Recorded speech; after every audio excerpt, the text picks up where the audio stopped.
let's take a look at question number 12. They say, including an 18% tip, a restaurant charges $73.16. Find the cost of the meal before the tip was added. So we're going to do the standard algebra trick. Whatever you're looking for, call that your x. We're going to let x be the cost before tip.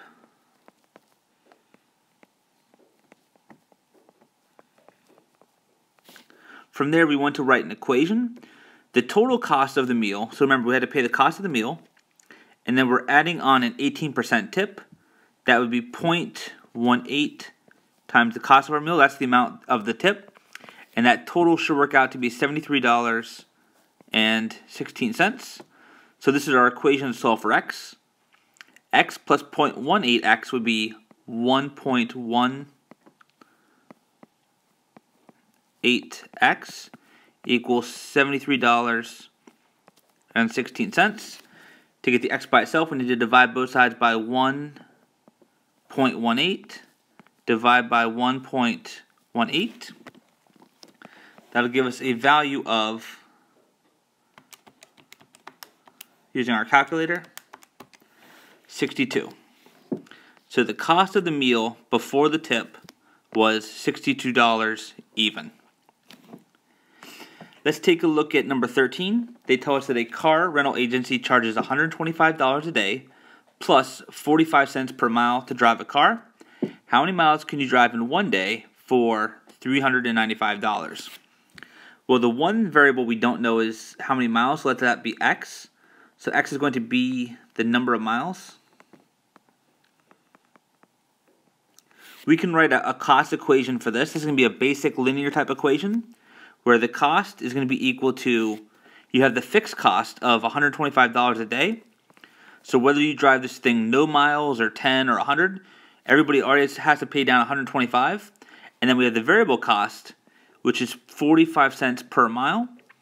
So the total cost due to the mileage would be 0.45 times the number of miles. So this gives us our cost equation. The question is, how many miles can you drive if your cost is $395? So we set 395 equal to 0.45x plus 125. We need to solve this equation for x. I'm going to subtract 125 from both sides. This would say that 270 equals 0.45x. And then to get the x by itself, we need to divide both sides by 0.45. So 270 divided by 0.45. That should give us our answer.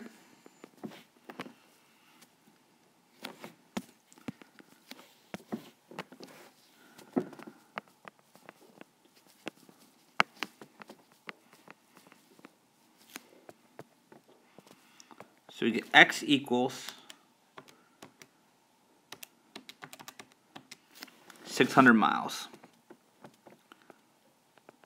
So if anybody's going to rent this vehicle and they have $395 to spend, then they can drive it a total of 600 miles.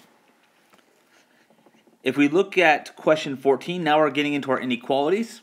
To solve an inequality, it's very much like solving an equation. You know, whatever you have to do to one side, you have to do to both sides. But with the added item that if you ever multiply or divide both sides by a negative, you have to switch the direction of the inequality. Here we want to solve for x. They want our answer both as a graphed interval and also in interval notation. So let's solve it first. To get the x by itself, you would add 5 to both sides. This would say that 2x is greater than or equal to 12. The next step would be to divide by 2. That's a positive value, so that's not going to switch the direction at all.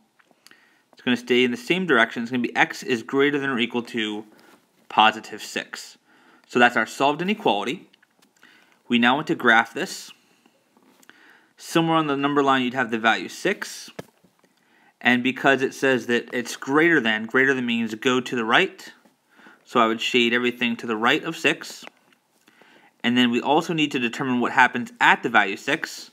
Because it's greater than or equal to, that means the point is included. So you can either use like a filled in circle there. Some people will also kind of use a square bracket. I'll use the bracket notation because it'll help us for our interval notation here in a minute. For the interval notation, you're asking how far to the left to how far to the right does the shaded region extend? Well, it goes as far to the left as 6, which is included, and it goes all the way to the right towards positive infinity. And the infinities always get parentheses because it's the concept of never stopping. So this would be our solution set to that inequality. Let's take a look at another one. We want to solve this inequality. The first step would be to add 5 to both sides. We get negative 3x is less than positive 9. The next step to get x by itself would be to divide both sides by negative 3. And this is the thing we have to be careful with. Because we're dividing by a negative, that's going to switch the direction of that inequality. So instead of being a less than, it's now going to be a greater than. And we would get x is greater than negative 3. So be a little bit careful. If you multiply or divide by a negative, you have to remember to change the direction of the inequality sign. From there, we're going to graph it. Negative 3 would be somewhere on the number line. If it's greater than means go to the right. So I shade everything to the right of negative 3. This time, it's a strict inequality, so that point negative 3 is not included. You can either leave it as an open circle, or you could do it as a open parenthesis.